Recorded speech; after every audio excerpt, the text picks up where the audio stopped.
A jacket. Something ordinary. Something we use to keep warm. But for one man in California, a jacket wasn't just clothing.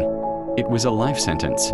He walked into a store, looked at the racks, and he slipped a jacket under his arm. No weapon, no threats, no violence, just shoplifting. Security caught him. Police came. It should have been petty theft, the kind of case that ends in probation, or maybe a few months behind bars. But his record told a different story. He had prior convictions, and in California during the 1990s, that meant prosecutors had a powerful tool, the 3 strikes law. Under that law, 3 felonies meant 25 years to life. It didn't matter if the 3rd strike was murder or stealing. The law made no distinction.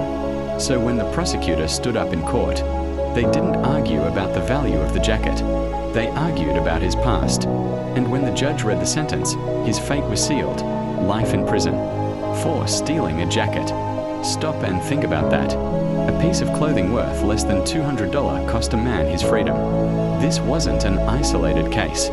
It was part of a wave of harsh punishments across the country. Leandro Andrade stole 9 videotapes worth about $150. He got 50 years to life. Another man, Jerry Williams, was caught with a single slice of pizza.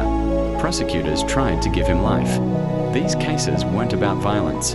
They weren't about protecting communities. They were about a system designed to be tough on crime at any cost. And that cost was human lives. Imagine what that meant inside prison walls. Every day, this man woke up knowing he would never go home. His family lost a father, a brother, a son, not to violence, but to a law that valued punishment over fairness. Meanwhile, outside those walls, the world moved on. Technology advanced. Businesses thrived. Politicians changed their minds about criminal justice. But he stayed locked away, frozen in time, for a jacket. The 3 strikes law exploded California's prison population. Thousands of people serving decades for small crimes. Billions of taxpayer dollars spent. Families torn apart. Years later, public outrage grew. People saw these stories and asked the same question you're asking now. How is this justice? In 2012, voters reformed the law. But by then, countless lives had already been shattered.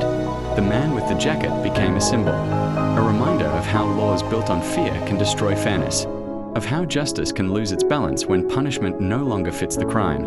And it forces us to face a question. Should someone lose their life for shoplifting? Should one mistake erase every chance at redemption?